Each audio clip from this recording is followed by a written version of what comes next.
हाँ तो बच्चों ये रही आपकी एग्जांपल नंबर 1.6। ये इतनी इंपॉर्टेंट तो नहीं थी, फिर भी मैंने सोचा आपको ये समझा दी जाए। वो कहता है कि देखो, suppose that we wish to determine the fundamental period of the discrete time signal.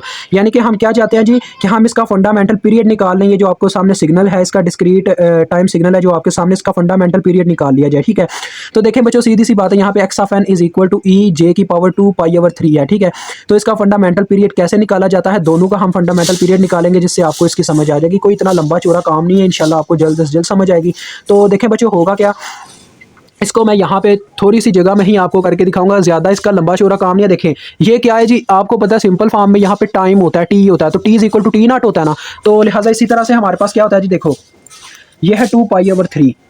मैं दोनों फंक्शन लिखता हूँ, एक लिखा हुआ है हमारे पास ई जे 2 पाई/3। ठीक है, एक तो ये लिखा हुआ है साथ में एन, और एक हमारे पास लिखा हुआ है एक साइड में हम दूसरा लिखेंगे ई जे की पावर 3 पाई/4। अब इनका मतलब कि वो क्या कहते हैं उसको यार, एन की क्या इंक्रीमेंट बनती है उसके लिहाज से हम चेक करेंगे, और फिर इन दोनों को मल्टीप्लिकेशन होगी तो लिहाजा हमें एंगल मिल जाएगा। ठीक है,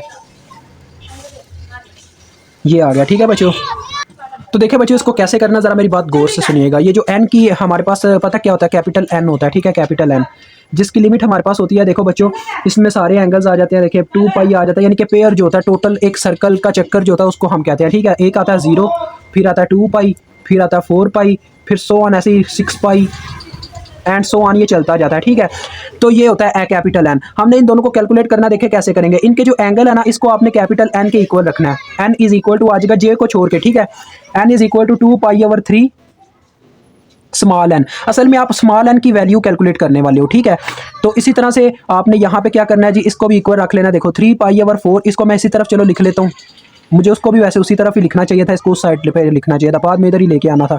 तो आप पता क्या हम करेंगे, ये जो एन है ना आपका, एक ऐसा नंबर इसके लिए चूज करेंगे, ये एन की वैल्यू हमने यहाँ पे पुट करनी है। तो मैंने स्मॉल एन की वैल्यू कैलकुलेट करनी है। देखो स्मॉल एन इधर ही रह गया, 3 उधर जाके कैपिटल एन से मल्टीप्लाई हो गया, और बटे में 2 पाई यहाँ पे डिवाइड हो गया, क्योंकि यहाँ पे ये जो चीज़ मल्टीप्लाई हो रही होती है दूसरी तरफ जाके डिवाइड होती है, और जो डिवाइड हो रही होती है दूसरी जानब जाके मल्टीप्लाई हो जाती होती है। ऐसा होता है हर दफ़ा। ठीक है, तो इस तरफ भी ऐसे ही कुछ होगा। देखो स्मॉल एन इधर ही रह गया, 4 ऊपर जाके मल्टीप्लाई हो जाएगा 4n, और बटे में आ जाएगा 3 पाई। ठीक है, ये नीचे चला गया।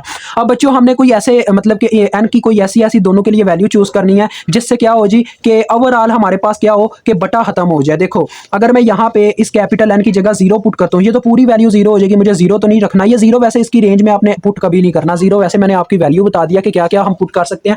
0 डिग्री कभी ना पुट करना, फंस जाओगे। ठीक है, एन की जगह, कैपिटल एन की जगह, ये फार्मूला आप इसे याद रख लो। ठीक है, N is equal to theta n, ये इसका फार्मूला होता है। ठीक है, तो देखें बच्चों जरा गौर से समझना कि कैपिटल एन की जगह यहाँ पे क्या पुट किया जाए तो इसका बटा खत्म हो जाए। देखो 2 पाई अगर मैं पुट करता हूँ तो इसका बटा खत्म हो जाएगा, लिहाजा हमारे पास एक तरफ एन की वैल्यू 2 पाई पुट हो गई। 3/2 पाई मेन हमने इस एन की वैल्यू कैलकुलेट करनी है, स्मॉल एन की, और हमें कोई लेना देना नहीं है। यहाँ पे आ गया 2 पाई एन की जगह, तो ये दोनों कैंसिल हो गए, तो ये 3 आ गया। तो लिहाजा फर्स्ट इसका आंसर आ गया इंक्रीमेंट। आपने ये ना फिक्रा आपको मैं पढ़ा देता हूँ, देखो इसने लिखा भी हुआ है बुक के अंदर। देखो ये क्या कहता है, जरा फिक्रा पढ़ना, मैं आपको बताता हूँ। ये देखो वो कहता है, यार कहाँ पे गया, ये देखो वो कहता है नोट दैट द एंगल 2 पाई/3 N of the first term means इसकी बात कर रहा है, must be incremented by the multiple of 2 pi for the values of this exponential to begin repeating.